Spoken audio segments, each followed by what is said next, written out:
Ladies and gentlemen, thank you for tuning into another episode of GeekVerse Podcast, the Weekly Geek. I'm one of your hosts, Renfield of Fields, Taylor Fields. I'm joined by...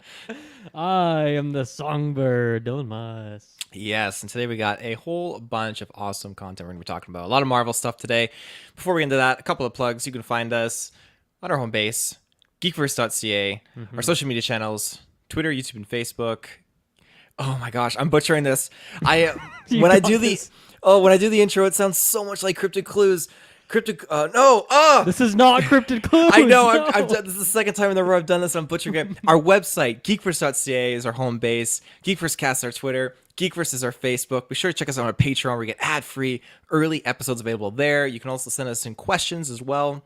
And you can also tune into early exclusive content like 4+ hours worth of content that's just dropped. We got our John Wick retros for 1 and 2, and we got our first 7 episodes we've reviewed in 1 episode of X-Men Retrospective, the animated series. Got it. I hope I came back with that. Other than that, save me here, Dylan. What do we got on side quests that's coming? Well, Psychos, we just did the 2023 video game draft, and that was a lot of fun. Then next week, Marvel-centric episode today. Next week, me and Travis are going to do some more Marvel-centric stuff, so be sure to tune in for that one. Yes, and on top of that, if you are a Patreon producer, we thank you from the bottom of our hearts. Aaron Braden, April of Darkness, Joshua Wright, you folks are fantastic. We can't thank you enough for your support. What else do we got? Me and Travis did a Megan review that dropped in our feeds. We have... At some point, I'm going to figure out the methodology of this, doing the Bad Batch reviews, if I'm going to be doing it in arcs or whatnot. And then on top of that, I think that's it. We got Last of Us dropping, I guess, this weekend. That's going to be episode 1. That's going to be good on Sunday. I think for this week's weekly cast as well, we're going to be revealing the MCU Golden Geek winners. So that'll be fun. I think voting is going on Patreon right now. I saw some of that last night. So that's pretty exciting stuff. I'm excited to see who the winners are for that. Yeah, I'm really looking forward to that. Actually, you reminded me. I gotta get my get your votes thing in. Yeah, and Travis will be hounding me for that for sure. But yeah, I guess that's pretty much all of our plugs. But let's get into some news here. We got a really good main topic, and it dropped just in time for this newscast, which is great. Ant-Man and the Wasp, Quantumania, the final trailer is dropped, and we're gonna do a little bit of a breakdown here. So, I mean, as far as this goes, getting that initial trailer before, this movie has just got me super, super hyped, and this is one of my most anticipated for 2023. How does it feel for you, Dylan? Are you excited for this movie? Yeah, I'm very excited. I mean, we've seen a lot of this thing now, but I feel like I maybe hadn't thought about some of the greater repercussions that this movie could potentially have until watching this trailer. And specifically, one of our Patreon questions was kind of like, ooh, you know what? That made me kind of rethink what this movie is going to be. And even just the tone of this thing is so different than the previous Ant-Man movies, where there's a lot of jokes and goofing around and this kind of ex-con stuff that's going on and kind of smaller scale. This is so different, and it's really starting to feel like that. And I feel like it's going to be a very impactful way to start the year for the MCU, especially off, our last project was kind of just a small jokey thing too, in the holiday special. This is gonna be a big one, I think. So I'm very, very excited for it. Yeah, totally agree. I'm ready whenever you are, if we want to get into this trailer here. Sure. I won't lie, when this trailer started, I for a second thought, am I watching the right trailer? Because it starts just like the other one does, kind of. Walking down the street. Yeah, so stuff we saw at the premiere. Ant-Man going hamsies. And then we get to see one of the 3 actresses to play Cassie Lang. I guess so, right? But they pause it for a second here, because I'm curious what you think. Now, you see the jail bars moving away. Now, in what context do you think this is? Do you think she's following her dad's footsteps? Yeah, I mean, even look at her outfit. She's kind of got a bit of a punk outfit going on. I feel like she's doing some petty crimes, maybe stealing from the ice cream place that he used to work at or something like that. But yeah, I guess I hadn't even thought about this moment when I was watching that's why I'm glad we're doing this breakdown, because I didn't even think about it. But yeah, this is kind of an interesting arc for her. I didn't really expect that. But I think one thing too with her character, just going on a little side tangent here, is The fact that they recasted her probably means that they wanted, they have a big plan for this character going down the road, whether it's a Young Avengers thing, whether it's just her and her dad teaming up, if she becomes an Avenger, like main Avenger, who knows? But yeah, I think that probably is a pretty substantial thing that they're going for, right? If they went through the effort of recasting her like 3 or 4 years after like the older version had appeared, I guess. I would agree. I would say so. Yeah. I mean, like she's a fantastic actress. So I think like, yeah, they're given the kind of like they wanted a star in this role to kind of take over this character they're going to be doing, the new Ant-Man character. I can't remember what the name of this character is, the Purple Ant-Man or the Ant-Woman, I guess I should say. Yeah, I actually don't know. I guess just Cassie as well. Call her yeah, yeah. But this seemed... Oh, sorry, go ahead. Well, I was just going to say, like, a big theme of this trailer is time, and he feels like he missed out on a lot of time in those years that passed, and that's kind of what brings him and Kang together in a way, is Kang can give him that. He can give him that time back, but of course he's Kang, so he wants something in return, and that's kind of nebulous in the trailer. They show some stuff, but once again, one of those MCU things, you never know if what they're showing on screen when that dialogue is going is actually what the context is, and I don't even know what that thing is. We'll get to it. Absolutely. Comes up, right? I'm curious now, do you think them creating this quantum device, pause there for a second because I got to talk about that. Do you think them creating this quantum device, like this beacon thing, is what I'm trying to say is, at what point in time does one kind of piece of storyline push over the other, where he wants more time with Cassie? Now, is that the main thing? Are they creating this device so that he can have more time with Cassie, or did they just create this device and then this other plot line of him getting more time is kind of shoehorned in there? And shout outs to Pickens in the chat. Stinger is her name. Oh, okay, interesting. I don't think I've ever heard that before. So Stinger, it's a good one to remember. Sorry, do you mean like this device is being created to serve that same purpose of going back in time or something like that, so he could do that on his own, but then it doesn't work, but then Kang's there anyway, like, conveniently, yeah. I can give you what you want. Is that what you mean? Yeah, pretty much. Yeah, see, that's interesting, because like, would he create this device to go back in time, even if he is now like bonding and having these moments with the current cast? Like, I think that's something that maybe will come up as he goes through this stuff, and after maybe going on this adventure with her, realizes that he doesn't want to give up what he currently has, but then maybe it's too late. Like, maybe that's part of the storyline. Yeah, maybe he's just in this timeline. He's like, you're not my Cassie, because different actress. Like, I gotta go into the multiverse and find my Cassie. That would be wild if that was the reason they recast us, for some plot point. That would be very confusing. I pause on this too because I think, in the comics, Kang either has like he's blue, like he's an alien creature who's blue, or green or something like that. I think blue is maybe the more common version. So blue. I like that they've kind of been able to do that with this mask, where it's still obviously is Jonathan Majors and he gets to act his ass off and do all that stuff, but then they can just kind of put a filter over it, and I think it looks great, especially the blue eyes too. Like, those are menacing, just the eyes alone.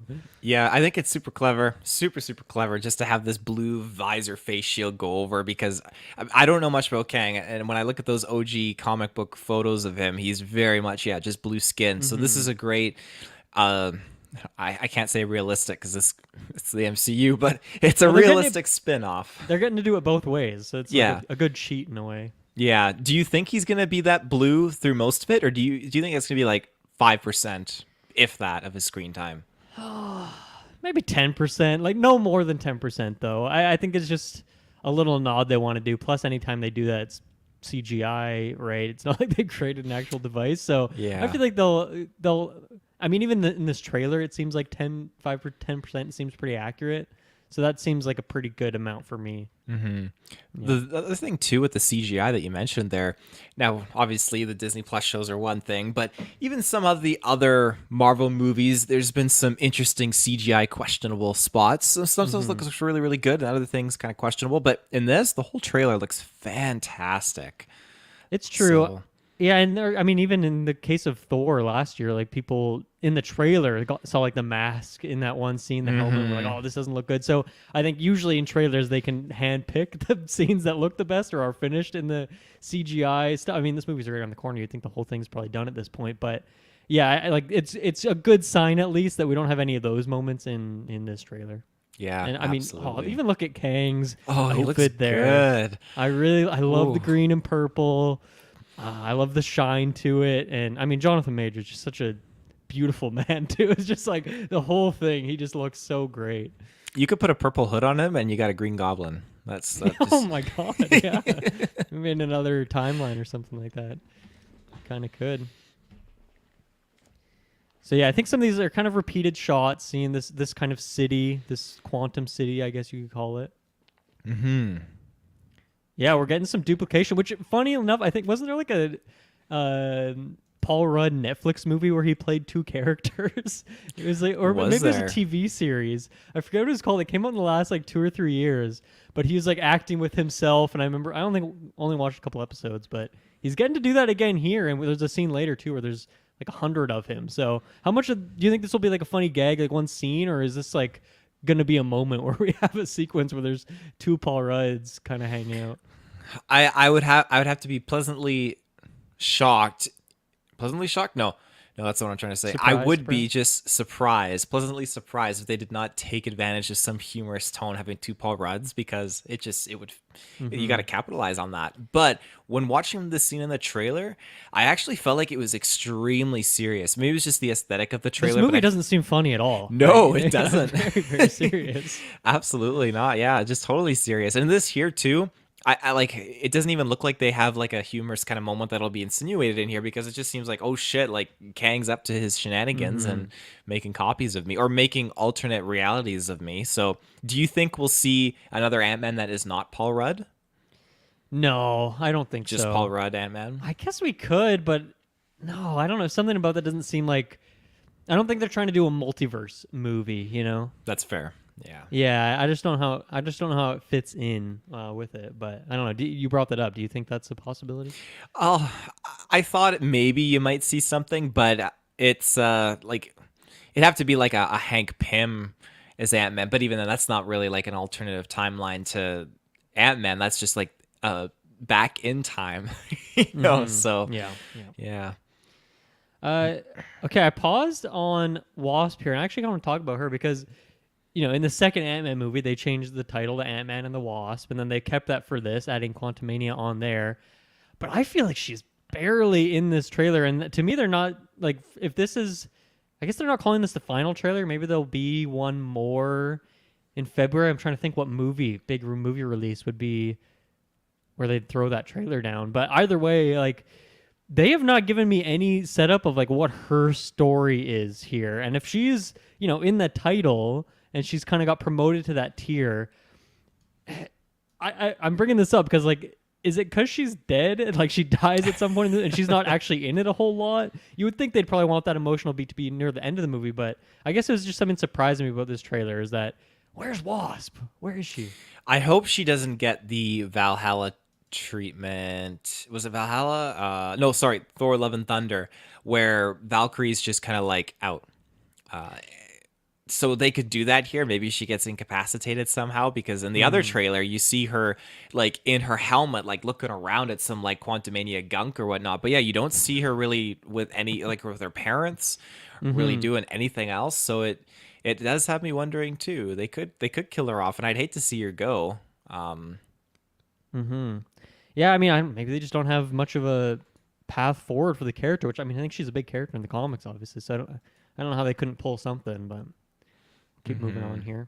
Again, yeah, she's not this is there. that MODOK shot, hey? That's the MODOK shot. Yeah. Oh my gosh. So now MODOK. Weird. It's so weird to look at. Now MODOK is. I'm trying to get the exact frame. Oh yeah, there we go. You can see his face a little bit. My goodness. So Who's the actor? Like, whose face is that? Corey Stoll, I think, was what was speculated, and Corey Stoll played Yellow Jacket in the first Ant-Man. But Oh, now I God. don't know who's playing him That doesn't look here. like him. It looks like he maybe has a mustache. It kind I of does can't look tell if like him that's a to must. me. It might just be a shine. Like I don't know if he has glass over his face and it's shiny. So I can't tell if that's a mustache or just like glare. But According to ScreenRant.com, I don't know how reliable it is. It says that it is him. It's Corey Stoll playing him. okay. I guess I can see it. I mean, it's a white guy clearly, but I The don't know. chat's coming to save us. Yeah, Pickens says that's him. S Bubs. Yeah, I'm pretty sure it's Corey Stoll. Okay. I trust Now, chat, so there you go. now I'm curious because he played the character Darren Cross, Yellow Jacket, in the first Ant-Man. Now I'm curious if the narrative is that is this supposed to be him? Like an interesting thing that I noticed too was in the Loki series, we see a giant Yellow Jacket helmet, which makes me think, okay, like that would be a super big Oh. head. But now maybe is that kind of connection here? Is Darren Cross's character Yellow Jacket now MODOK? Well, this shot is in the quantum realm, correct? As I Yes, I think most assume of the so. movie is. So he maybe in the real world, maybe in this MCU timeline, Modok, not only is he a big head compared to his body, but maybe he is like a giant, like you're saying in Loki, and then he's been shrunk an extra amount so that he looks like he's like in line. That would be some real weird science going on there, but it's been done before. Just look at Smash Bros. They're always toying with the size of characters. So yeah, I don't. I guess that is a possibility. That still just does not really look like him to me. But I maybe his face is extra wide there or something too to make it fit. So that's probably part of it. But Yeah. I mean, I suppose here in the chat, if you remember correctly, is that his death in Ant-Man, when he's getting shrunken to infinity, the last part to shrink is his head. Now, I just watched oh Ant-Man, yeah, and that seems vaguely familiar. yeah, that's a good point. That is a good Yeah. point. But Okay, we'll he keep an still eye on looks him. super weird nonetheless, though. And Kang just looks absolutely gorgeous here with his Yeah, cape. Oh, I just love the way there's something about the way it reflects light. His suit, like it doesn't yes. reflect much, but when it does, yeah, it's just little details here or there. It's very cool. Absolutely. Okay.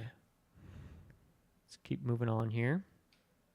So we get a flashback shot here, clearly, because it has that like kind of fuzzy edge of the screen, which you know is just uh, code for like a flashback or maybe a dream sequence, I guess. Maybe he has some weird dream as he's going into the quantum realm, something like that.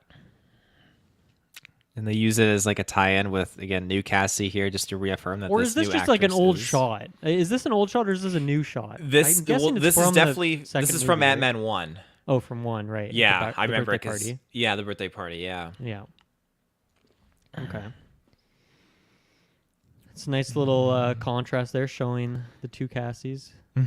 So, what do you think this heist mission is that he's got to do? I'm assuming it's a heist of some kind. Yeah, well, Kang, the wording he used, what I forget the exact wording. He's like, I need you to get something for me, I think is all he says. So they're keeping it kind of vague. So yeah, like the question is, what is it? I mean, it could be like we see this big yellow light a few times, so it has something to do with that, I would imagine. I'm sorry, I can't unsee it, but the quantum cock right there, I can't unsee Oh it. my God, it's Taylor. it's right there. Pardon my French. Like Wow, dirty mind over ever there. since I saw it. So No comment. I'll No. let you hold that one. February I bet you like 17th. this weird creature that they're riding on here. I felt like I was back in Pandora there for a second. Yeah, I see it. Now those are all Ant-Men holding him up, right? Right, and he's using them like ants, so that's pretty fun. He's right? using them like ants. Yeah. It's like that ant bridge from once again, probably the first movie there. Mm-hmm. So yeah, I mean this has got to be the thing that he wants him to get, right? Is this strange yellow orb? I'm thinking so. Pickens says that it's probably to help him get out of the quantum realm. I would agree with that statement. Ooh. Is that what we think is going on? Is Kang is stuck in the quantum realm? I think so. Again, we don't know if this is necessarily the same Kang as the one in Loki, do we? Because at the end of Loki, we see a Kang takes over the TVA, and this could be the same one. Yeah, I guess. It's But hard it to seems say. like this Kang is stuck in these different areas. Like the Kang that got killed was stuck in that TVA exiled zone, and this other Kang is obviously, I'm assuming, stuck in the quantum realm here. So Interestingly, too, I feel like there's a big plot point in that second one of like I don't know. You gotta have like that quantum suit and everything, but he just takes his helmet off. Like it doesn't matter anymore. I'm sure. I don't know if I wonder if there'll be a reason for that in this one because I feel like most characters like aren't wearing helmets most of the time when they're in the quantum realm. Yeah, that's true. And I guess when you look at Michelle Pfeiffer, like she's flying around on that beast with no helmet, just goggles. So I guess it's probably okay here. Maybe you just when you're like Maybe you just gotta get used to it. Takes a if few you got to get minutes. used to it, or maybe you just need a helmet or a suit on when you're going up and down in sizes and that sort of stuff. That would make sense. Or else you get stuck like MODOK. Maybe that's why. Maybe he has his Yeah. helmet off or something. So he looked like he was going to shoot, I'm assuming like maybe his mini disc at it to shrink it so he could bring it to Kang. And then we got like his full army here. Oh my goodness. It just looks so nice. Yeah, witness the beginning, right? Is kind of an interesting wordage here. Is it going to say the end, beginning of the end? Well, of a new dynasty, okay, right? got me. Kang Dynasty, kind of tied into Right. that nicely. Mm-hmm. Yep, some ships there. Yeah, so I think it's maybe this shot here where Cassie's kind of blaming herself for this. So I don't think this is related to her being in jail. I think those are separate things. But maybe it shows she's a bit of a troublemaker. But what do you think? Yeah, when she says this is my fault, what do you think she's referring to? Like, what would she have done?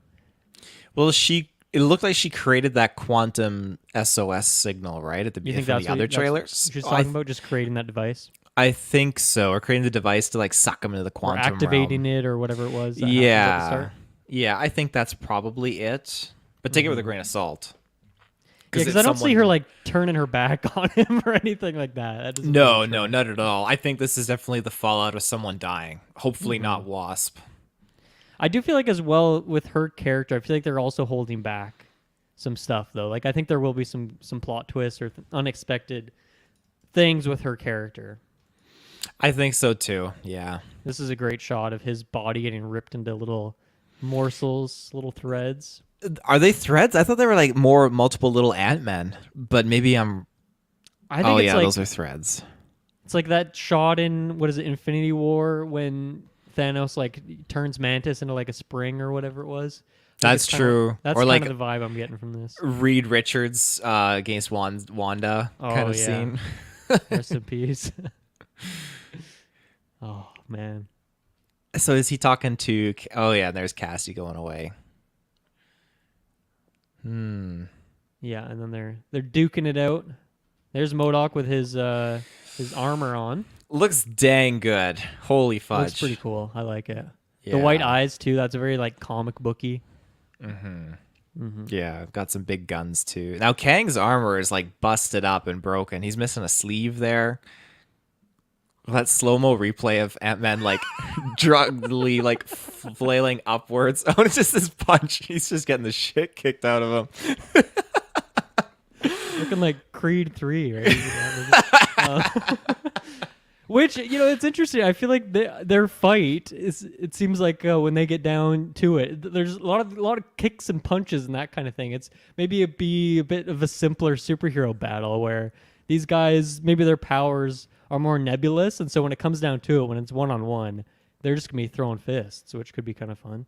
Yeah, and we know that at least with Ant-Man, he's definitely got some good fighting training because he had the first one, Wasp teach him the fighting ways Yep. and all that kind of stuff. So he's definitely there. Oh gosh. She comes to save the day here. She's wearing her mask. There's a chance that like this could be one of those MCU CGI things where that could be someone else in the suit too. I don't know. That's true. I got vibes like she's coming in to save him, and maybe that's where she dies right after that scene there. If she does die. Yeah, it's possible. Oh, and that curb stomp to his helmet I like the too. first person shot. It's pretty cool. Ooh. Now this that line totally makes me think of Star Wars: Rise of Skywalker with oh, I can't remember his name. The red-haired chap. Like the Imperial guy. Yes, he says like, "I don't want you to win. I just need Kylo Ren to lose." I just thought yeah. this line just makes me think of that. Not that it's a bad line. I think it's a fine line. It's a Disney line. There you It's a go. Disney line. Yeah. Who do you think they need to lose from? Like, who's got to win? No one. Well, I think. Well, I mean, they're just talking about each other, right? Like he just doesn't want Kang. Doesn't want Kang to get his way, and so Right. he has to, give up his chance to do that. Yeah, there it is. Which I mean, could be implying an Ant-Man sacrifice or something like that. That's Oh, look very at true. that beautiful Oh suit there. gosh. Oh, he just looks good. Now, what's going on behind him? It seems like the quantum realm, like people are like There's rising a quantum up. war. Yeah. Oh, he just looks so good. The blue beams. Okay, so he has beams as well. Maybe his suit was kind of broken though when he was fighting Ant-Man in the other scene. Or I mean, he probably just could have killed him at any moment, but he is toying with him, right? It seems like a Kang thing to do. Yeah, I would say so. Again, I think this is a much like sooner kind of part of the film as well. I think that him being all torn up and battle damage will be later on. Anything you wanted me to scroll back to, or is that pretty good? I think that was pretty good. Like again, I didn't see anything that really stood out. Like it was just a lot of reaffirmation from that first trailer, and then it kind of like gave us a little bit more of a spotlight here on focusing on Kang with some great visual shots too. So all in all, I'm just ecstatically excited. This is probably one of my top 5 films of 2023 at this point in time. It just looks fantastic. And I can't wait to see how this is actually going to set up when we dive into the Kang Dynasty and like Secret Wars and all that, because this is just going to get super, super crazy. How did you feel about it though? No, I mean, I think it's a great trailer, and it's getting me more excited for it. If anything, with this trailer, I mean, I was already super excited, so I think maybe the thing that changed from this was my expectations. Now that this is going to be very serious, very little jokes, probably small on the quips too, because even like quips are great to throw in a trailer. We didn't even really get those. It's like very dramatic, so I think that's good for setting the expectations. Now I'm fine if there's a few jokes in there, of course, but I'm perfectly okay if this like is totally a 180 from the tone of those previous movies. I think it is the same director, so it seems like it's not just a director change, but this is like, this is the route we're going to go with the character. And I mean, things have changed since the second one. We've had Infinity War Endgame, so things have changed in that amount of time, of course. Or I think Ant-Man 2 came out in between Infinity War. Right, yeah, it came out in between Infinity War and Endgame. But anyway, Yeah, Endgame because has happened since then. he got trapped in the quantum realm at the end of Ant-Man 2. Yeah. Yeah. Okay, cool. Should we bring in those Patreon questions now? I think so. Yeah, Mr. Matty Sags has a question for us. Can you give a percentage on the likelihood you think we'll see a Fantastic Four appearance in Ant-Man? Dude, as soon as you said that, he popped in the chat. That was some Kang. That was some Kang level shit right there, Matty. Shoutouts to Maddie. Now, So I'm glad Maddie's here because I kind of want him to explain this. Like, is this rumored or is this like a thing from the comics? Because when I watched this trailer, I'm like 0%. Like, I don't really see. I don't see in the plot of the movie where they would show up. And then I also think in terms of like a post-credit scene, Fantastic Four is currently slated for 2025. So to me, it seems like way too soon, especially when we don't at least publicly have those people casted yet. And maybe they wanted that to be a surprise or something. But to me, this just seems like way too soon for something like that. And I don't really know how it fits into the plot of the movie either. So that was my initial thought. mention. Like, even a mention you don't think is possible? What would that look like? Well, we know that Reed Richards definitely has experience with the multiverse. He's pretty well in tune with at least the one that got killed. So it's possible. Okay, so you're saying like maybe he Reed's down there, or well, maybe all of them are. Maybe instead of going to space and getting lost, they went to the quantum realm. Or well, maybe Kang mentioned something like, I met someone else named Reed Richards, but he refused to help me. Like, not paraphrasing. That would be just like, the writing, if that's exactly what it was. Maybe you've heard of him, Reed Richards. Like, I don't know. I hear you. Like, they could make that work, I guess, but I don't know. I don't see it. I don't see it. That's fair. I'm not going to say it's impossible, but I do think it is low. Again, I wasn't expecting Reed Richards in Doctor Strange Multiverse of Madness, but I do think that maybe there is that a 5 to 10%. Maybe I'll go 9. I don't feel confident about hitting double digits in percentages, but I'll go maybe 9% that it could be mentioned or something like that. I don't think we'll see him, but I think we could see a mention somehow in dialogue. He says they gotta reveal him at some point, and since this is dealing with the quantum realm, looks super wacky, and time is all left up, so who knows? Yeah, the time element of it, that's a really good point, actually, just because regardless of what's going on with Fantastic Four and where their movie takes place, because time is wonky here, that could work in that way. Yeah, I don't. I guess for me, I just don't even know if those people are cast yet, so I just don't know if anyone would show up in that way. Now, you could throw a CGI thing in a post-credit scene, and you don't have to cast anyone to do that. So that could be a route. But I'm gonna go with like a 2% because there's always a chance. But I just don't see it. I think this movie's dealing with a lot of heavy stuff, and I think more so a post-credit scene. I mean, most usually have that structure of like one jokey one maybe serious one thing that's setting something up. I think the easy setup thing is like Kang and Kang Dynasty and some sort of bridge between this and that, or this and whatever Kang ends up in next.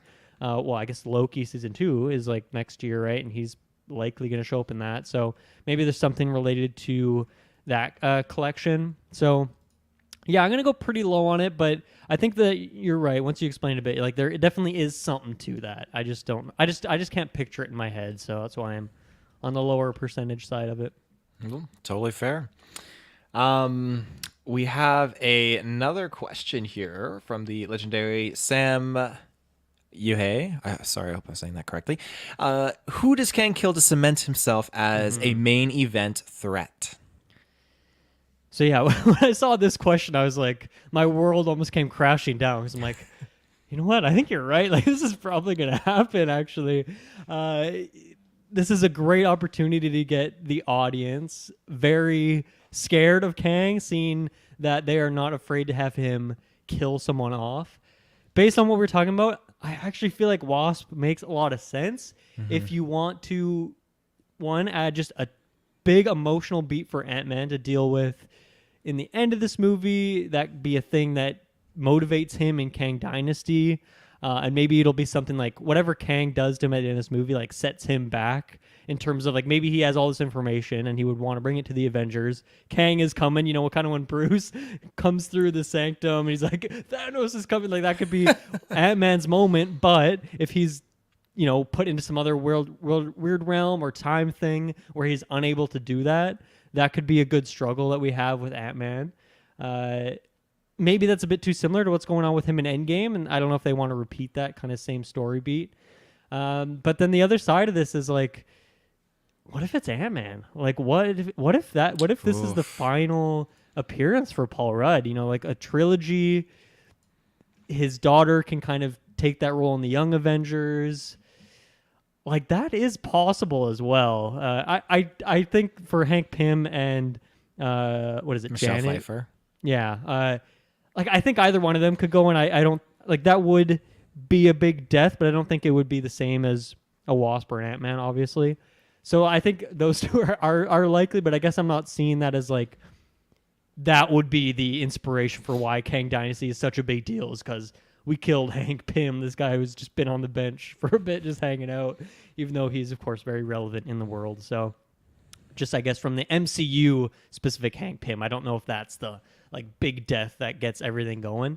So yeah, I guess I'm kind of split 50-50 between Ant-Man and Wasp, which maybe that's kind of a basic answer considering they're in the title. But yeah, if you had to pick one of those two, Taylor, or if you got someone else too, but yeah, what do you think? The trailer definitely makes you think that it's going to be Wasp, but I could see it being Ant-Man. I do think that, again, it's the old guard being kind of like knocked over here and kind of kicked off to the curb, and I could see Ant-Man being killed and Wasp being the one to train Stinger and just kind of like have her kind of like show her the ropes and bring her around as being like the new Ant-Man replacement or something like that. On top of that, like it would definitely send a message and people would really kind of be taken aback by, oh my God, like, yeah, this is Ant-Man being killed. It would cement Kang in as a pretty formidable villain. And when you do look at like Mr. and Mrs. Pym, I don't see any of them dying because Hank almost died in the first movie, but he's okay. He survived it. And then they just brought back Mrs. Pym in the second movie, and she hasn't been around that long, so I feel like they wouldn't necessarily kill her off. Isn't she not Mrs. Pym? Isn't she Hope Van Dyne? Doesn't she have just a separate last name? Well, I meant like Michelle Pfeiffer. I know, but isn't that like her last name's not Pym, right? Oh, I thought it was. Isn't it Hope Van Van Dyne? I don't know why that's in my head. I think that's someone Let's someone do a fact quick check look. us on that. Hope Van Dyne is the daughter. So who Or is- Janet, sorry, Janet Van Dyne. I think it's Janet, right? Oh, you're probably totally So many right. names. Janet Van Dyne and married Hank Pym. Yeah, kept her maiden name. So there you go. Janet Van Dyne, I think, So is definitely safe. put some respect on the name, Taylor. Come on. I know. It's some just, respect. I'm horrible. Mrs. Dyne and Mr. Pym, I think they're both safe. Totally just lock that in right now. But I do think that Really? Ant-Man is Okay. probably like... I'd go as Why do you think? maybe- Why do you think Hank Pym is? Why do you think Hank is safe? Just because I feel like he just kind of takes a back seat in this movie, and he almost died in that first Ant-Man movie, and he survived. So I feel like another thing too, people that got blipped, I feel like have a more increased chance of being safe, and people that didn't blip have a higher chance of being killed off. Now Ant-Man is in that wiggle zone because he didn't really get blipped. He was in the quantum zone for 5 years, but I think he's safe. When you look at everyone else that didn't blip, where are they now? Hawkeye is living a pretty good life, but everyone else pretty much is either dead or dying. So, Yeah, I guess I just see him as a more minor character, and like I don't know what the future is for him, because the way they even kind of set him up is that he had his heyday as a hero back in the day, and now he's still around being the science guy, and he's trying to help out when he can. But like, it's not like they would come around to the fourth Ant-Man and then like he would be promoted to like. I just don't see a trajectory where he becomes more than what he is right now. right. The way they're setting it up, so I think I'm gonna say that Ant-Man is safe. I think it would be really powerful if Kang was to kill someone on the way out. But I feel like Ant-Man's safe. I think it's maybe too soon to kill off another big hero like that who's had a trilogy. And maybe if anything they'd save that for Kang Dynasty. Yeah, that's You fair. know, save it for that, or whatever the name of the second one is. What's it called? Secret Wars. How did I forget that? I think maybe save something like that. But I think for right now, I think Paul Rudd's safe. All right, safe. I mean, I guess enough. the other thing I was thinking about too is like looking at all the projects that are announced, even between now and Kang Dynasty. I don't know where he shows up. Like I feel like he'll just kind of remain. He'll show up in Avengers, or it'll be an Ant-Man movie. And then when I look at the plot lines, and even like just thinking about the rumors we hear, a lot of those are lower tier, but some of those things come true. And I just feel like there's not even word of like, okay, Ant-Man is going to appear in Secret Wars or any like Miss Marvel, or like the Marvels. Like there's just never really word of Ant-Man showing up other places. So for what it's worth. That's true. I mean, it's quite possible. Maybe like we'll get into some more Marvel topics later. There's maybe some spots that something like that could fit in, but yeah. Very true. I got nothing else on the trailer. I think that's all our questions on that. Yeah, that was a good breakdown. We're both very excited for this movie, and damn, like the big first movie review of the year. So I'm very excited for that as well. Yeah, totally. So we're gonna jump to our first ad break, and then we'll be right back with some more Marvel Roundup news. So we'll be right back. And we are back. So our next topic, Marvel News Roundup, we got a whole bunch of news and rumors that are filling the interwebs right now. And our first is the possibility of Sadie Sink, rumored to be joining the MCU. And if you're unfamiliar with her, Sadie Sink is the actress from Stranger Things. And her rumored role is Songbird from in Thunderbirds. Thunderbolts. She is a songbird. She changes the name of the team to the Thunderbirds. Do you have any history with Songbird or any knowledge on this? Because I don't feel like I've heard this character before. Oh, what? Songbird is a historied character in the history of Geekverse, and I'll explain because I think this is maybe for some newer Geekverse listeners, you might not know about this, but here at Geekverse, we love the Ultimate Alliance games. And, you know, either by streaming or just on our own time when we're hanging out, we've played through these different Ultimate Alliance games. And in Ultimate Alliance 2, I just got attached to the hip with Songbird, who is kind of a random deep cut character in that game. But her moveset is sick. I love the visuals of the character, the kind of white and black suit, very stylized, the like pink and white hair, the powers of like she sings and shoots out these like pink beams and all this stuff. And then it was kind of a meme for a while. I was just wanting Songbird and everything. Like, give me Songbird, give me a Songbird movie, all this stuff. And it kind of simmered because we haven't heard about Songbird in a long ass time. But when this rumor was percolating earlier this week, I was very excited because, I don't truthfully know much about the character's history or really much other than just she has a cool moveset in Ultimate Alliance 2, and I liked her for that reason. So this is very exciting for me, and I hope it does end up being the case. And I think it's also possible, too, if you look at the Thunderbolts roster that we got announced at, whether it was Comic-Con or D23, whatever it was, those are all people that we've had established, and I think it's good in a team-up thing to maybe have someone new join the mix. And if they go with Sadie Sink, that's, like, everyone in that team is, like, 30s, I think, and then there's, like, a couple older people, the old guard, as Taylor likes to say. But I think, Sadie Sink is like 20 years old or something like that. And so to have like a younger person in the team, I think would be pretty good. I also have her on my current draft, the Comic-Con draft, where we all pick 10 actors every year that we want to show up in either an MCU or DC project. So she's on there. So for me, this would be a 2-in-1. Good pick. I really love the character Songbird for what it's worth. And she's on, and Sadie Sink's on my list. So I really, really want to see this. I hope it comes true. I guess in terms of the actual comic backstory of the character, I can't speak on too much of like, oh, this is why she would be there. But I was doing a little Googling around of like, just some different comic runs for Songbird, and Thunderbolts is a thing that she's appeared in the past. Apparently in that, I'm going on a bit of a rant here, Taylor, but I'll do it. I'll allow this. I guess at least in one of these comic book runs, it was she was in a fight or something like this, and she sang so loud that she like destroyed her powers. Like she just went so ham. It's kind of like Black Bolt in Doctor Strange. Like he went too hard and like ruined himself in a way.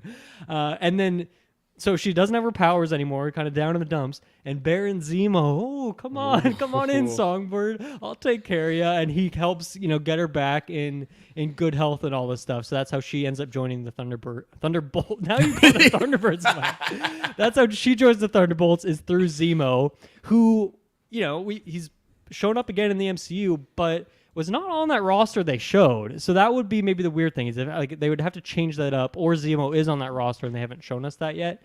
And then other comic runs she's kind of relevant is, one is Civil War, which is what the storyline of Ultimate Alliance 2 is, but that's been done, so we wouldn't be going down that route again. We already had that. And the other one is Secret Invasion. So that's interesting, right? Because that's the first TV show that we're getting this year. So who knows? Maybe that's where we get introduced to the character before Thunderbolts, if Thunderbolts is not the introduction of the character. So there you go. I really hope this is the case. I like the casting choice. I don't think you can pick anyone who has pink and white hair, so I don't think you're ever going to get the perfect casting, and you're going to have to change it up either way, whether they change her hair or if Sadie Sink, gets a wig, whatever it ends up being. But it seems like a pretty decent choice in terms of my knowledge of the character. But now that hopefully you maybe remember Songbird now a little bit, what do you think about this? Remember a little bit, yeah. I think it's fantastic. I was just looking at photos of her. She looks awesome. I love her color scheme. Super sick. Yeah, so great. I think, of course, Thunderbolts is going to have some secrets up their sleeves that we are not familiar with. We know the lineup through reveals of like the villains attached, or the anti-heroes, I should say.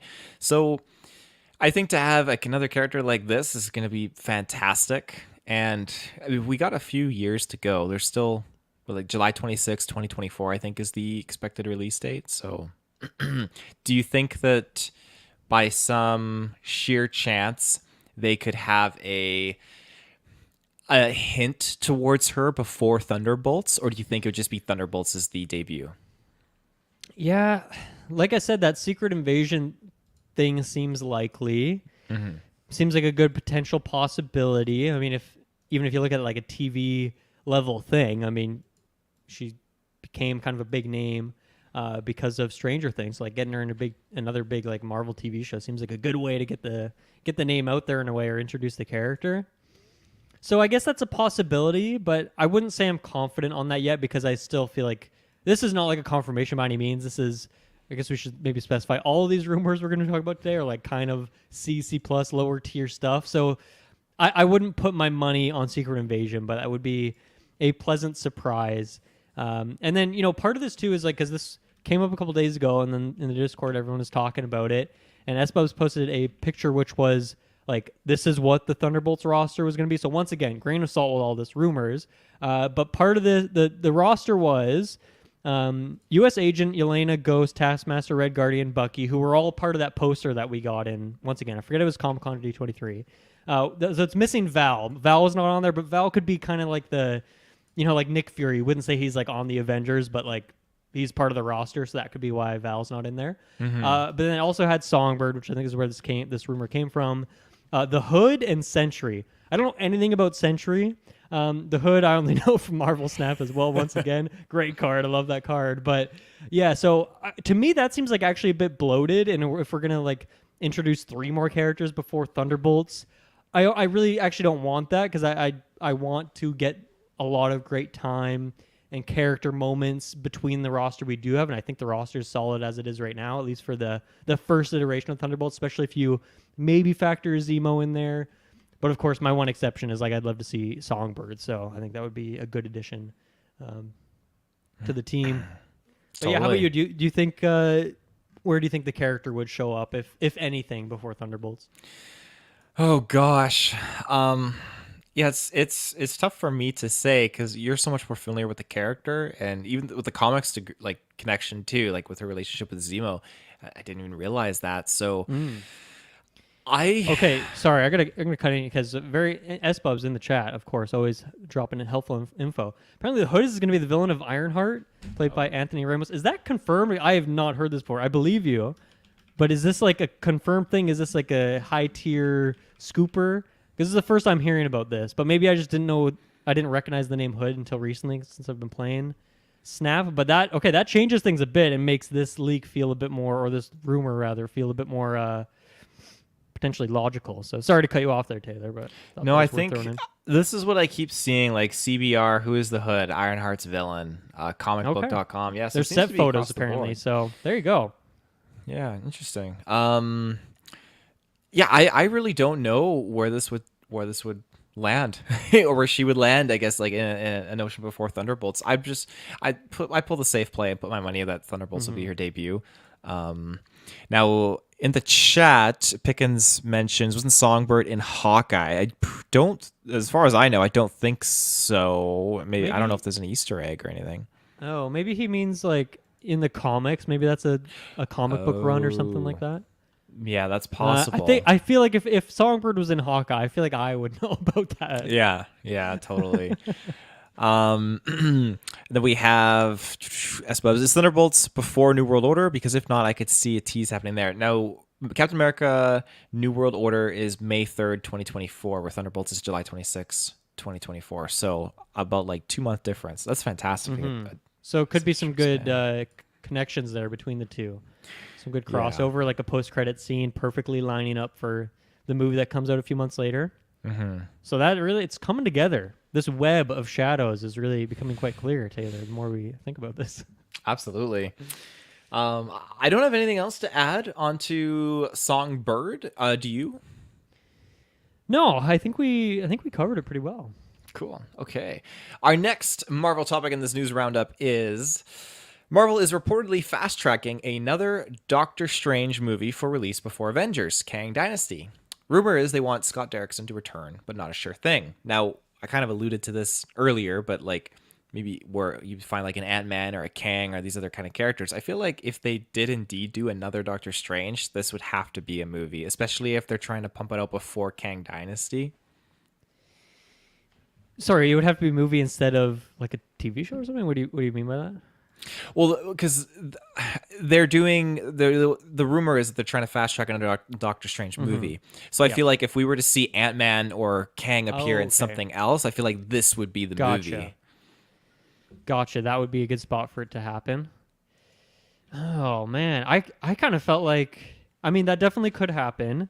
Although I do feel like the kind of teases or the setup at the end of Multiverse of Madness makes me think they were going a different route. But of course, I mean, Kang is kind of, he's kind of everywhere and kind of nowhere at the same time. He could show up in the dark realm if that's where they're going. I forget what the name. I think it might just be called that. I forget Dark Dimension. Dark Dimension. There you go. He could just be there doing his thing too. He could be recruiting, recruiting some foul creatures to come help him out or something like that. So that could work. This is very interesting to me. I just feel like I desperately want another Doctor Strange. I love Multiverse Madness. I also really enjoy the first one. I know people put that more of like a mid-lower tier MCU thing, but I love that first one as well. And that was, of course, directed by Scott Derrickson. So I want it. I guess the thing that feels that made me took the wind out of the sails for me was when Comic-Con rolled around, when D23 rolled around. Doctor Strange came early in the year. That felt like the movie was a big success. We're doing another one. And like that's all they would have to say. Just put that out there that we're working on it and establish that.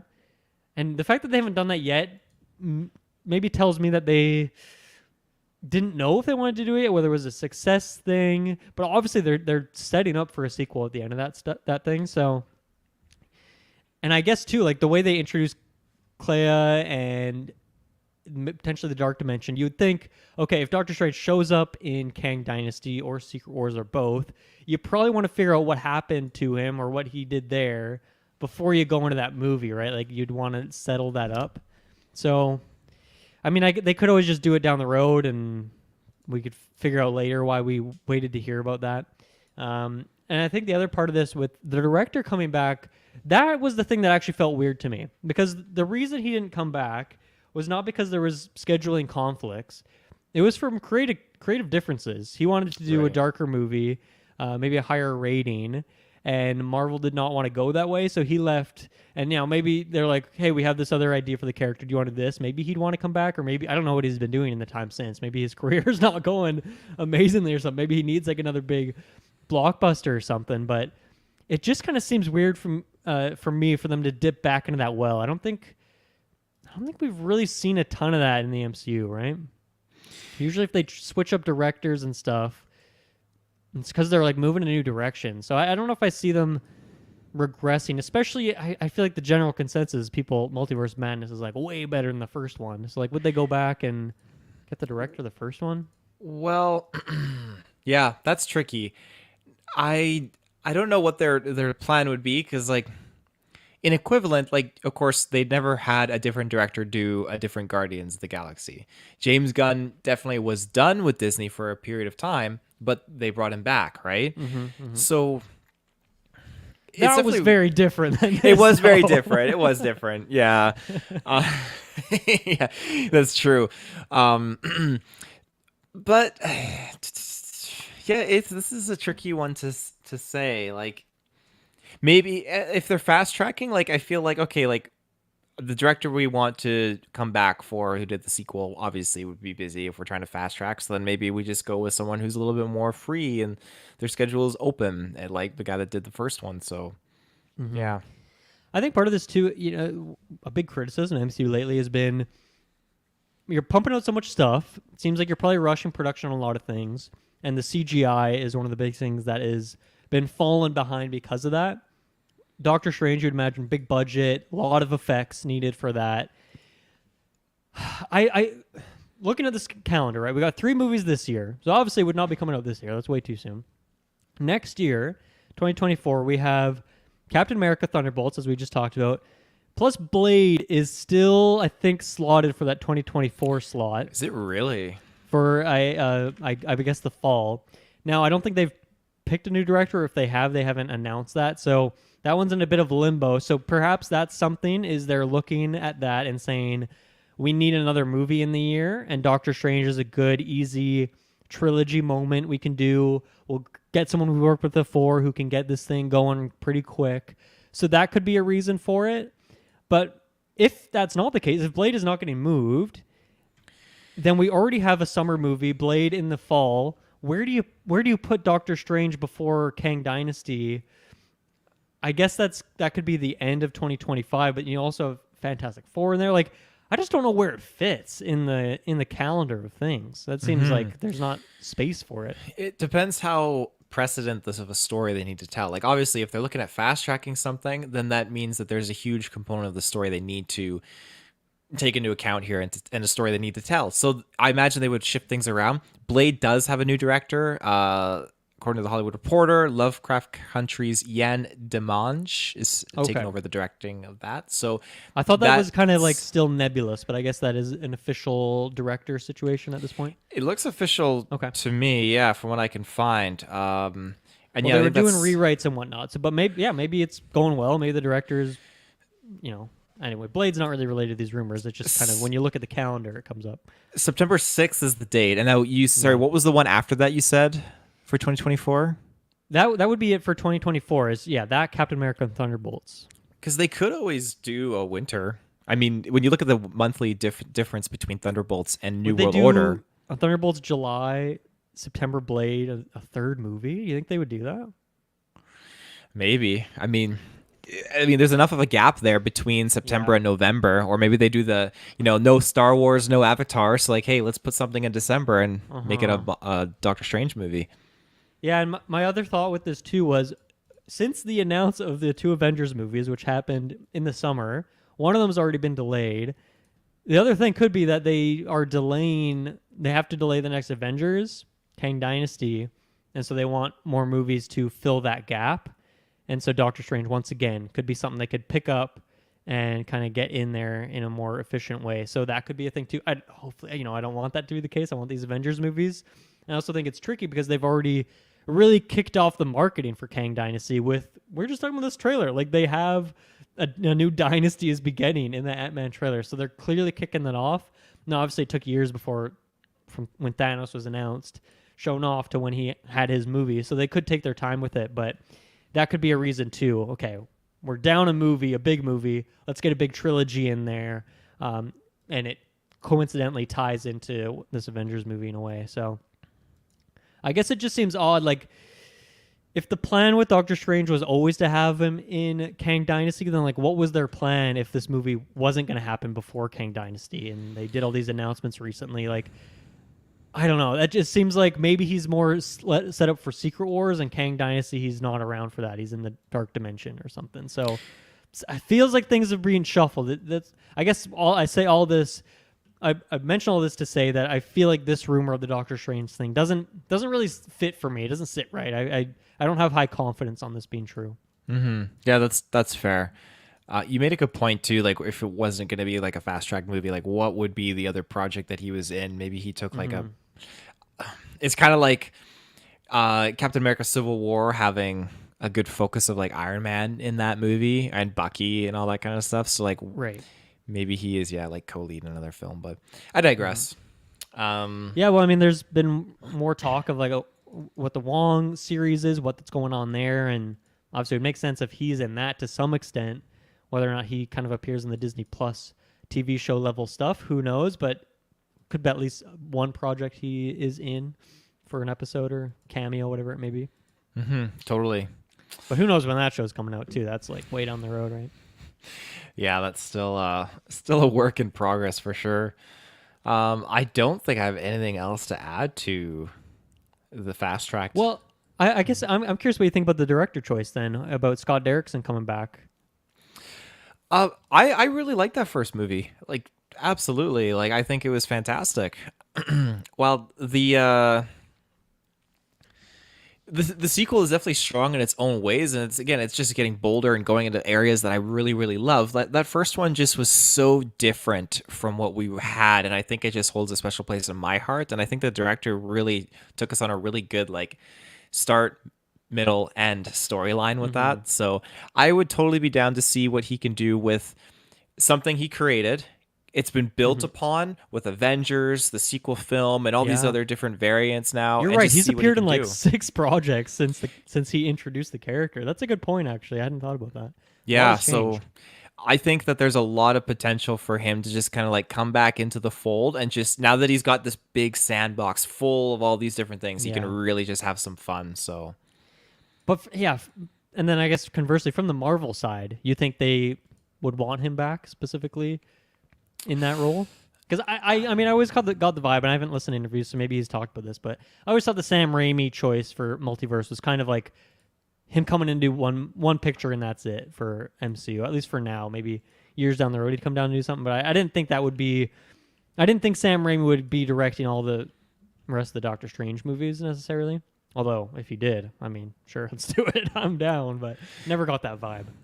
Yeah, no, I felt like it was more or less a one and done. Just kind of like bring his take to it, and then move off to maybe do Spider-Man 4 or something. Who knows?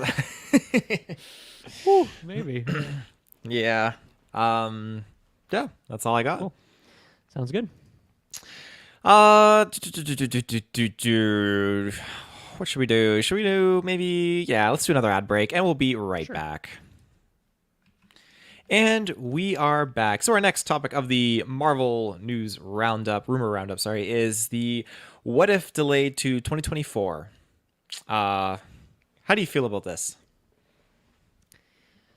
How do I feel about this? I'm okay with it. It's totally fine. I guess I really think about like why would they delay this one? That seems like a strange choice. One of my thoughts was, is there an episode in here that is very relevant to another project? Like, let's say Blade. There's a Blade What If, and Blade is getting delayed. And that's why they had to delay this, is because they wouldn't be able to put that episode out before the movie came out. But then you'd think a lot of What If episodes, some of them, are a recurring kind of building up to a thing. But for the most part, it's kind of an anthology thing. You think like, okay, you just take that episode out, or you change. You just take that episode out. So I guess that was one thing, but I guess probably the bigger reason is, once again, looking at the roster. Here's what we have this year: Secret Invasion, Echo, Loki season 2, X-Men 97, Agatha. I think all those are still announced for this year. That's 5 shows. You don't have room for What If. Where the fuck do you put that on the calendar when you're having issues with like production studios making effects and things like that? So I think that's actually probably a good thing just in terms of bloat. And once again, maybe 2024 is looking light on the TV shows in terms of they're looking at the back end of production. They're thinking, oh man, we maybe only have 2 to 3 shows. Then What If's an easy one to kick down the road, and boom, now you have another show coming out that year. Doesn't really matter relative to that first thing I was saying of maybe a movie is getting delayed that's relevant. So I think if you look at that, I think something else is going to get pushed to, like an Agatha. Agatha, we're getting a lot of casting right now, so maybe that's a possibility that it sticks. But I think that's there's just a lot going on this year in terms of the TV shows. I didn't really think about it until I was looking at that today. So I think it's probably. Did I even mention Ironheart? Like, that's another thing. That's a lot of shows like that are slated for this year. So I think that seems like a totally okay kick down the road sort of project for me. Yeah, I think that you mentioned all the Marvel shows. Now, you add in all the other projects too. Like, obviously, like a National Treasure series is not up for like competition. But Star Wars is certainly a lot of competition, and there's so much on the roster already this year. We got the Ahsoka, Yeah. we're doing Bad Batch season 2 right now, Mando season 2.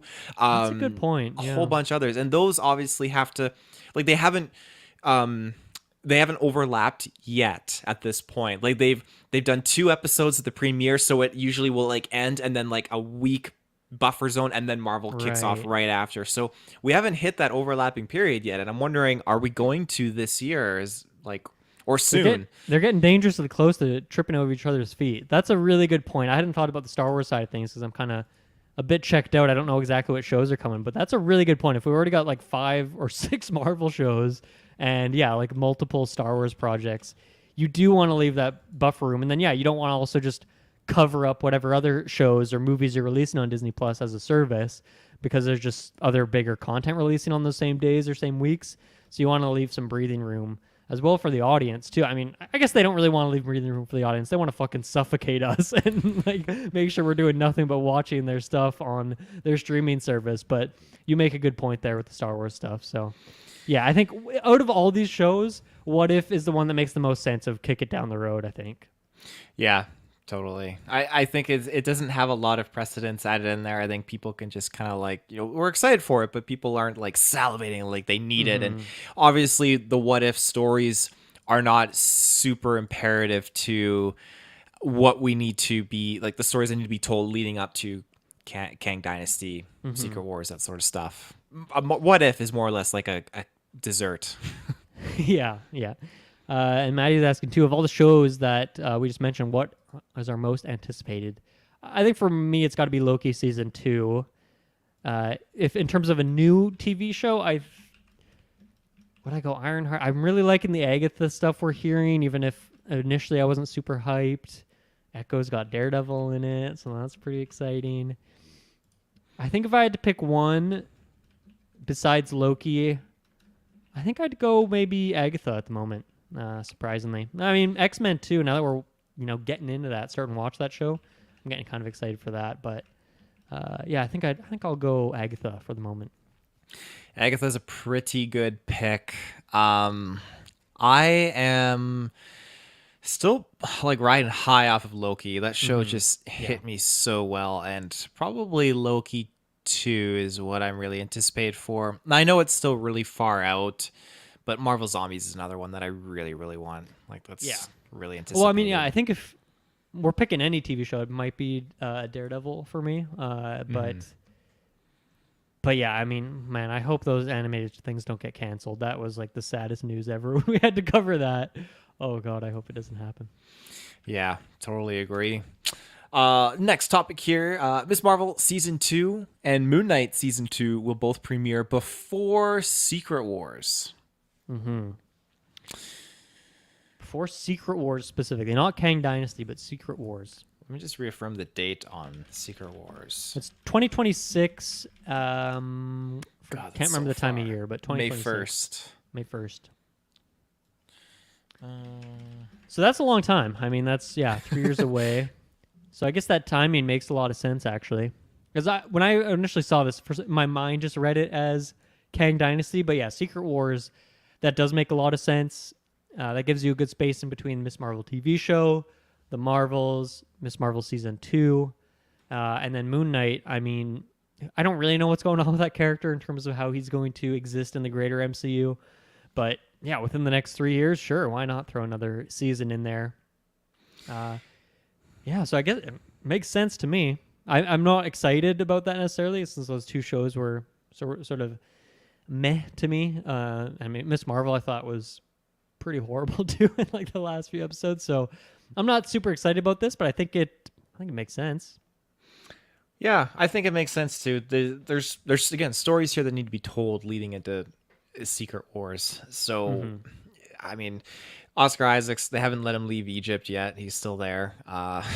And obviously now Marvel's, what was the release date for that? Because I was trying to pull up some dates here. That's the summer. Okay, so yeah, this summer, right? Holy shit, I totally forgot about that. So then, yeah, that would make sense. Miss Marvel Season 2 would follow up after that.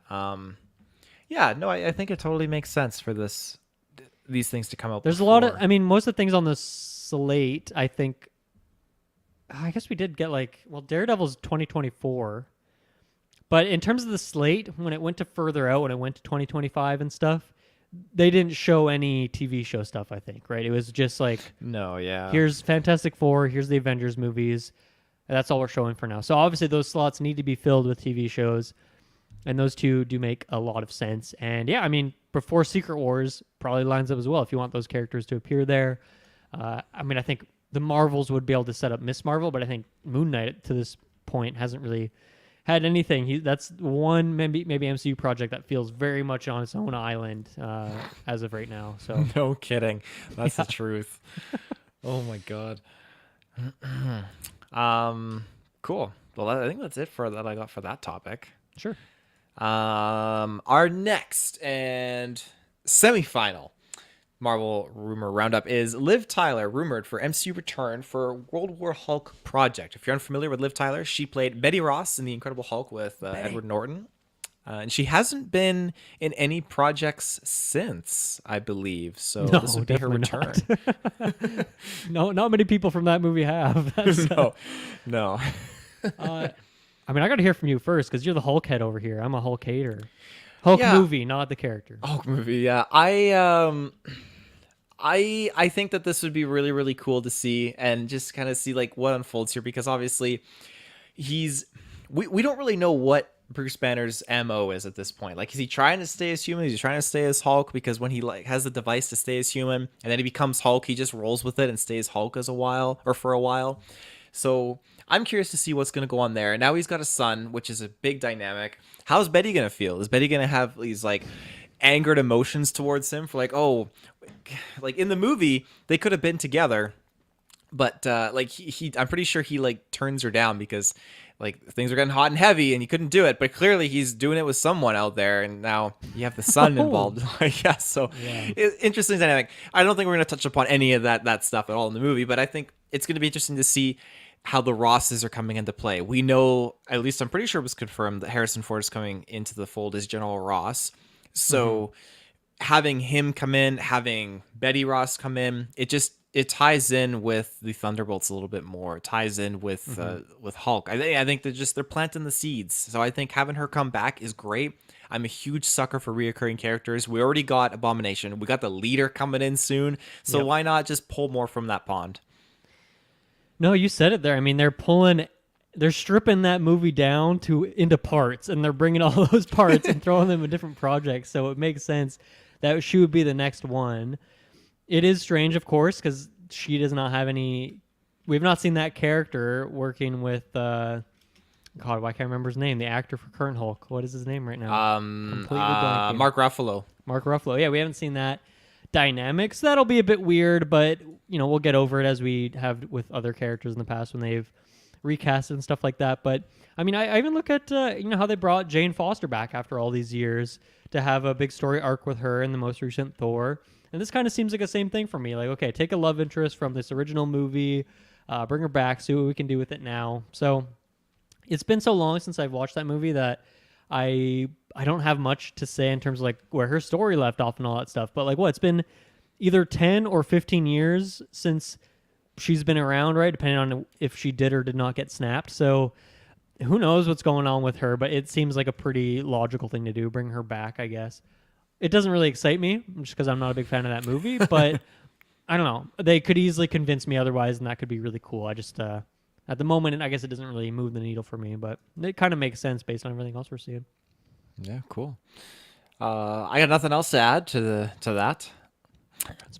Moving on, we have now you and the other geeks are very well informed on this. I am not. I haven't dipped my toes yet. Midnight Suns. Now coming to a cinematic experience of sorts. How do you feel about this, knowing that you've played the game? And is this going to be like an adaptation more or less of what the game has kind of been doing, or because I don't know what exactly the game has. Period.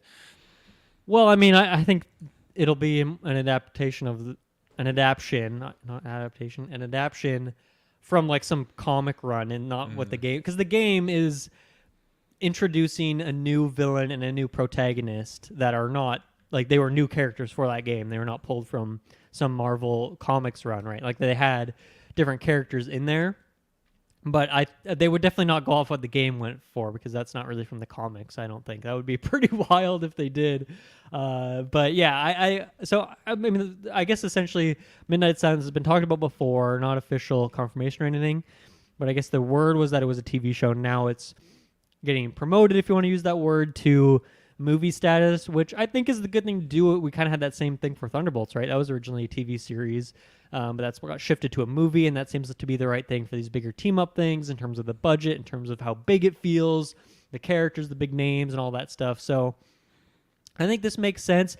This seems like something that's way, way down the road for me. Like this is easily like past Secret Wars, right? Like that could be the next sort of team-up movie that you maybe build towards, whether that's the next big scale villain is like something from the dark dimension, like some weird creature like that, or villain as like your next Kang, your next Thanos, or not. It doesn't have to set up for an Avengers thing, but just that could be a realm we're dipping into in a greater way. Obviously, we've got a bit of that now with Werewolf by Night. Blade exists now, or pretty soon. Well, I guess technically he does exist. His voice was in Eternal, so he's existent. We're gonna get that movie pretty soon. Daredevil's kind of loosely there. Doctor Strange is going back to that world. There's been rumors of Ghost Rider. So there's a lot of stuff swirling that kind of would lead us towards even just making a Midnight Suns team with the roster that we already have and adding in some other characters.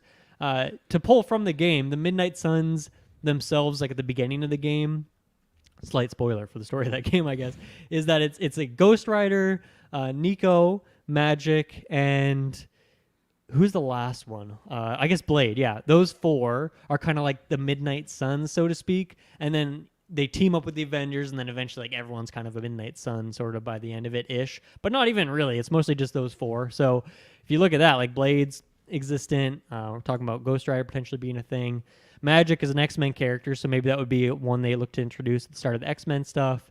And then Nico would be kind of a new character. I'd love to see her pulled over. She's a very, very cool character in that game. So, yeah, I think this would be pretty cool, and we already have the bones for it. And, one thing I love about the game is the dynamic between the kind of warring faction between the Midnight Suns and the Avengers in that game is really fun. The way they kind of butt heads and they have different styles. And so I think that could even be a fun dynamic in a movie. That might be a bit too much for one movie's sake, how they split it up across a 40, 50-hour long game. So, yeah, I'm pretty excited for this, and I'm glad that it's getting that. For me, it's a promotion to movie status, but at the same time, like, at the earliest, 2027. So, like, whatever. I'm not too, it's not on my anticipated list yet, just because it's so far away and we don't know anything about it. But, man, I hope that we do get the Midnight Suns. I was always into that concept, but now that I've played the game and have a deeper understanding of some of that storyline, like I'm super into it. Yeah. Ghost Rider, I'm always down for Ghost Rider. And 2027 totally sounds like a reasonable date for after they've introduced Ghost Rider, because I keep seeing like little rumors and tidbits of maybe his character coming back in the next few years as like a series or something. Potentially soon, yeah. So next year or something, maybe. Or absolutely. And I think if that's segueing into the Midnight Suns, I think you have, isn't it his name like from Eternals? Wasn't he like the Black Knight? I can't remember his name. Kit Harington's character, like the guy that Blade's talking to. Yes. Yeah, that's the guy. Yep, that's him. So there's him and just all these other like darker characters that are coming to the fold. Elsa, Werewolf, Elsa, like we're getting there. And I'm Moon Knight, like let's Songbird. Do it. Songbird, there you go. I don't think that's a comic book thing, but they can make it happen. I'm just ecstatic to be having rumors now for something like this. Like if you go back to that first phase where we get Thor movie, Iron Man 2, Captain America, and just to be in that mindset to think like, hey, we're going to get a Midnight Suns movie, at least the rumors of that later on, where you're going to have werewolves and multiverses, all this stuff, I would have called you a liar, but here we are. It's been a crazy ride to get here, man. There's so many projects now. It's wild. Yeah, absolutely. I'll have to make a point of getting that game sometime soon. Was there anything else you wanted to touch upon with Midnight Suns? No, I don't think so. A lot of really interesting Marvel stuff today. I feel like this week, the last 2 weeks, there's been so much stuff swirling. There always is in the MCU world, but especially these last 2 weeks. So I feel like we're due for something soon here, some big announcement, or I don't know, maybe just a post credit in Ant-Man. I don't know. Something's a brewing is what I'm getting at. Yeah, you're totally right. I mean, this has just been like a very hefty week of Marvel stuff. I'm trying to think of any other Marvel things I just want to like touch upon or note, but yeah, something's got to give. It's been weird not staying up till midnight for like any Marvel shows, because like the last Marvel show that we had, was that Miss Marvel or She-Hulk? She-Hulk, yeah. How could you forget the great? I know, the great She-Hulk. How long ago was that now? Ended in October, I think, right? October. Started in the summer. It was like 9 episodes, or the end of September or something like that. Actually, maybe in September, because I think it had like maybe 2 weeks crossover with. Or no, wait, didn't it just like start and then we had like all of Rings of Power and then like She-Hulk was still going sometime in October? I think it was, yeah. Our next Marvel show to look forward to, is that going to be Loki? Secret Invasion. Secret Invasion. Yeah. Cool. Which is in the spring. And we got a trailer for it, so it's obviously coming up pretty soon here. Yeah, coming up very, very soon. Cool. All right. Well, I think that pretty much does it for all of our Marvel news. So why don't we take what I presume will be our last ad break and get into some trailers. Let's do it. And we are back. So we'll start off with the first main hefty trailer of this evening. Beau Is Afraid. This title still just is, it's something, yeah. Yeah, it's different. Now we just got like the movie poster not too long ago, and they kind of like unveiled it, and now sure enough they dropped the trailer today, and it seems to be like all the buzz online right now, and I still don't know how I feel about this trailer. So give me your kind of thoughts. How do you feel about it? Okay, yeah, so my thoughts are that Ari Aster made Hereditary and Midsummer, which I love deeply, and are both movies that are disturbing and horror-ish, thriller-ish, but both of them are very, very, very different movies, even though they're within that. In terms of the tone, in terms of the cinematography, the types of characters we're dealing with. And I think what excited me the most about this trailer is that somehow those two, Hereditary and Midsummer were like 180s, and somehow this is like a 180 from those both as well. Like it's going in just a completely different way.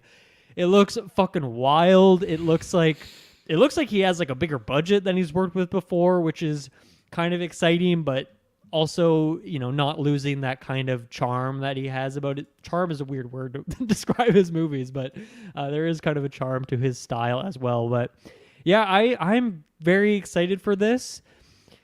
Truthfully, I don't know if the trailer really changed that excitement level, because I was already at like super high. The whatever, poster's weird, name's weird, but Ari Aster makes weird movies, and I don't need to see anything about this now. I already go to the theater and be super excited, because yeah, he's just on a real hot streak right now, and man, I cannot wait for this thing. It just looks so strange and over the top, and Joaquin Phoenix looks like he's just given such a performance where he gets to do a bunch of different stuff.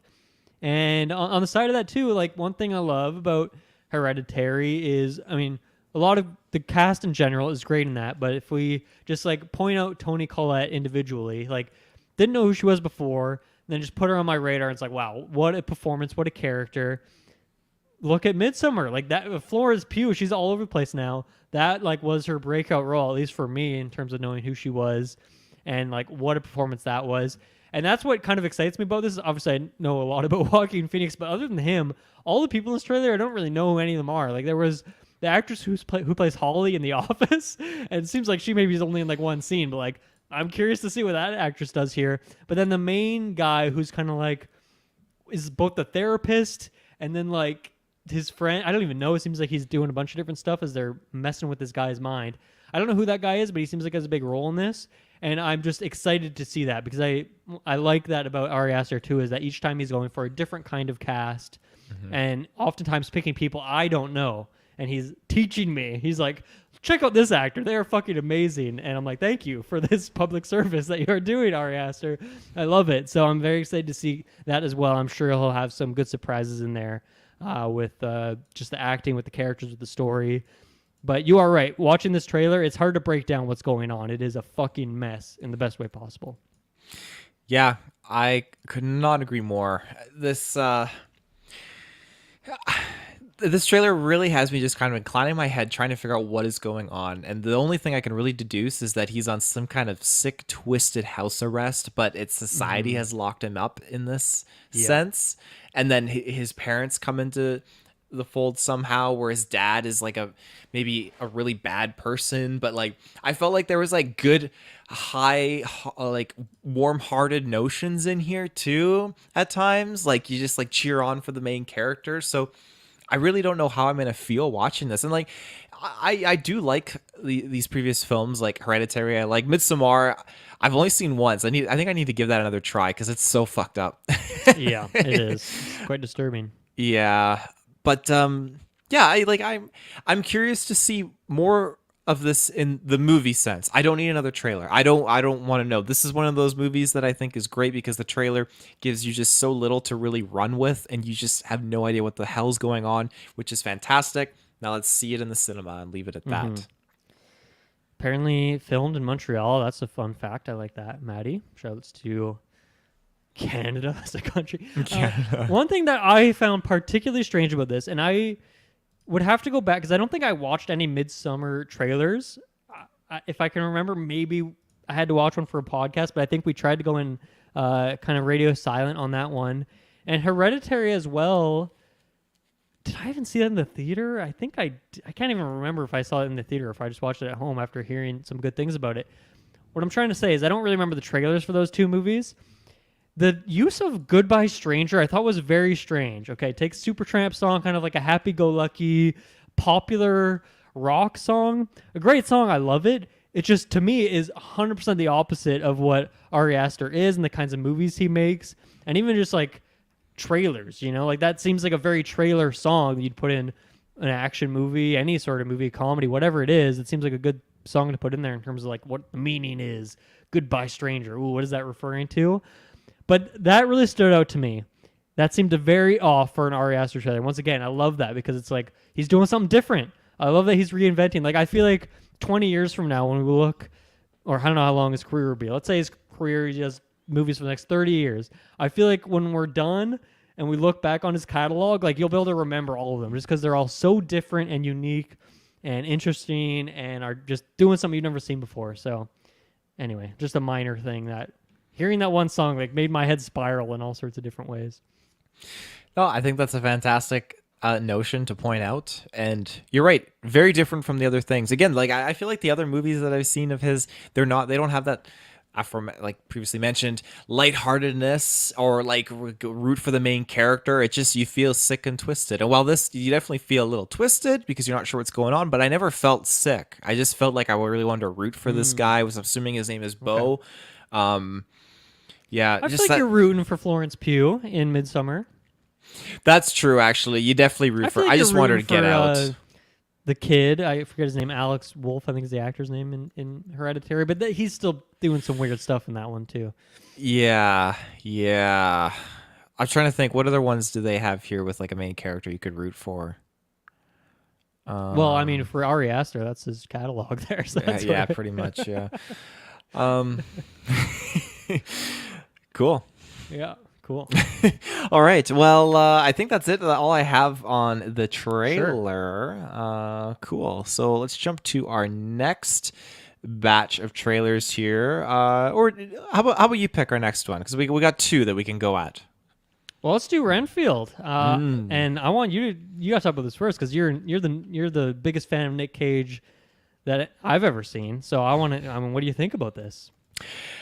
I am so excited. When I was actually seeing Megan in theaters, they played this trailer. Nice. This is the day of that they dropped the trailer for this. They played it on the big screen, and I was ecstatic. I love seeing it on the big screen. It was fantastic. So this movie just looks amazing.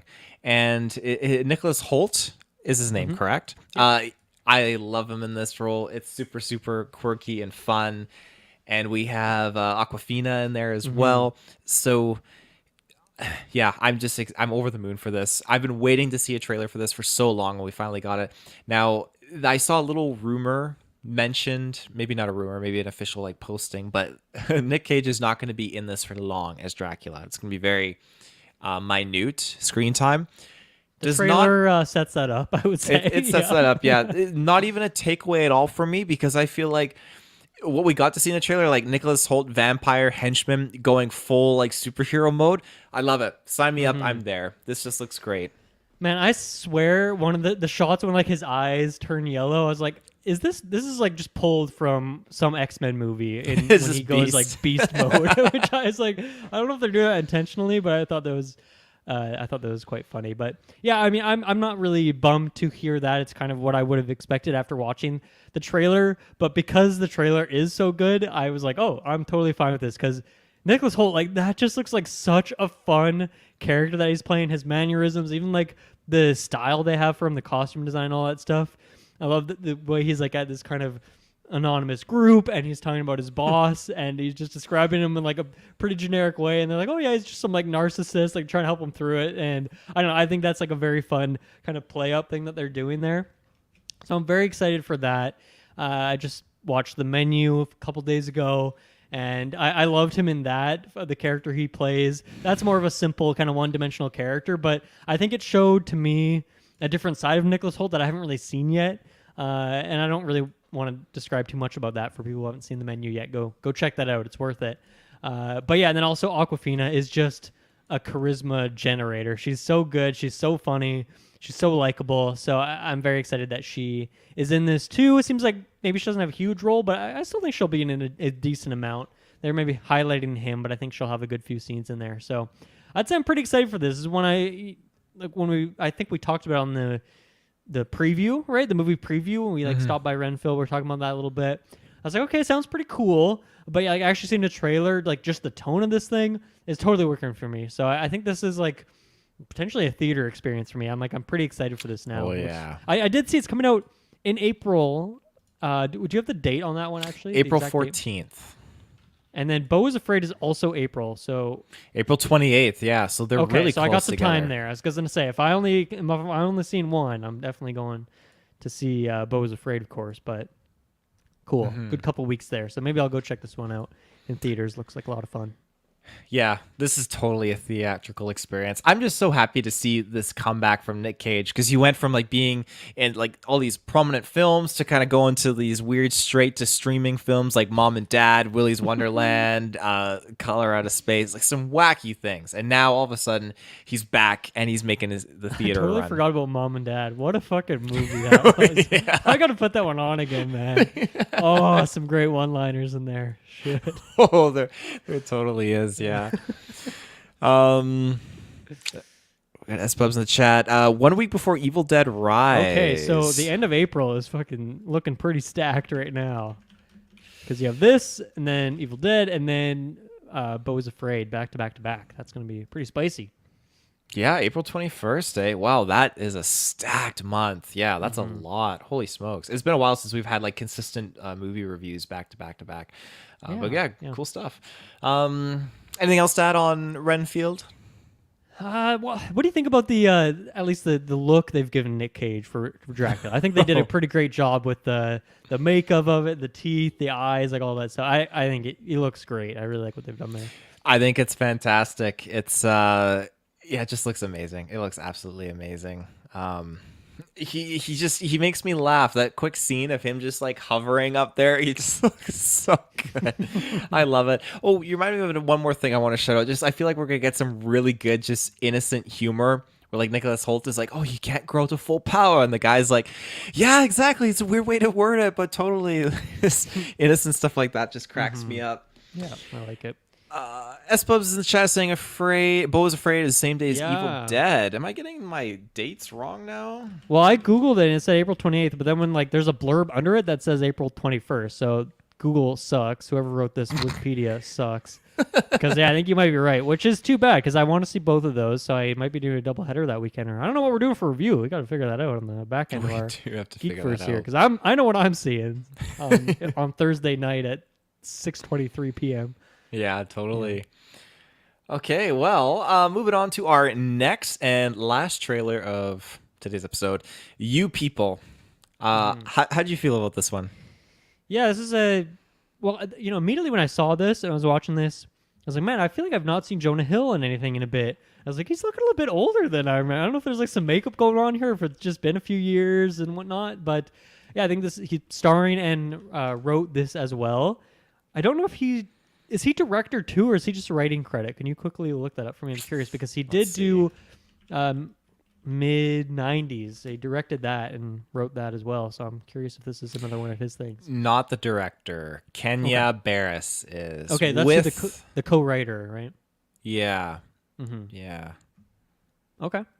Cool, but it seems like it's kind of one of his projects in a way. Like he's not just an actor in it; he has a bigger role in it. So. Yeah, it seems interesting because like Eddie Murphy's in there and he's not overly being funny. It is kind of funny, his scenes in the trailer, only because of who he is. It's almost like when Will Ferrell does a scene where he's not trying to be comedic, just because of who he is. Like, there's some laughter bubbling up inside, that sort of thing. So I'm curious if like it does not seem like one of those eccentric Eddie Murphy kind of performances, which I'm totally okay with. But I wonder if there's going to be more to him, or if he's a pretty kind of as we see him in the trailer throughout the whole thing.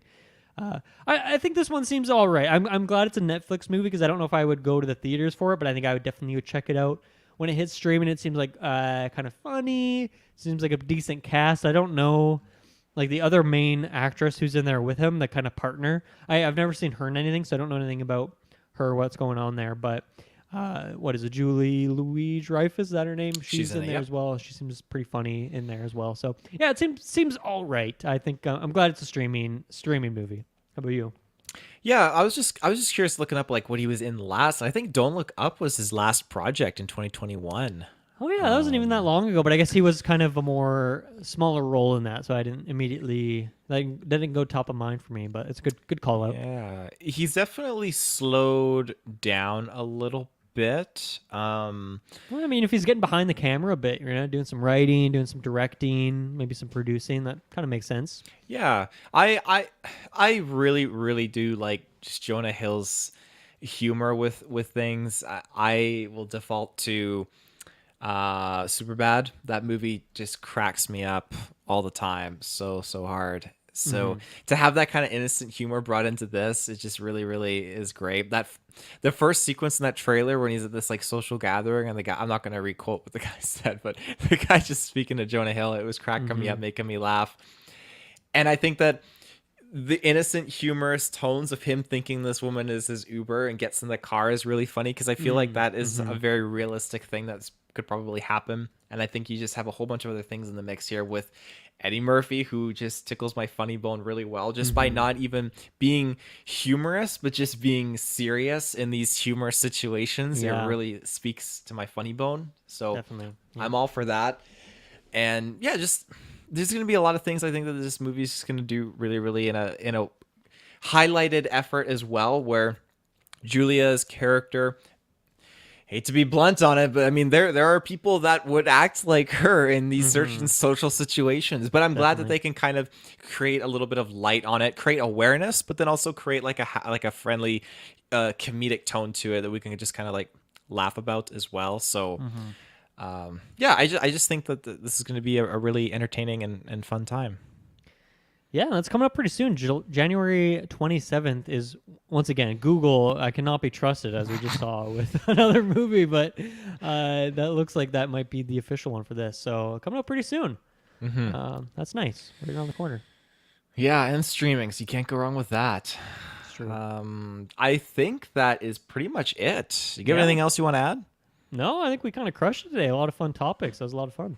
Yeah, that was a good time. Well, ladies and gentlemen, thank you for tuning in to this episode of the Weekly Geek GeekVerse podcast. We will be back soon, shortly, so check your feeds, check your social media, and yeah, have a great one. We'll see you in the search bar.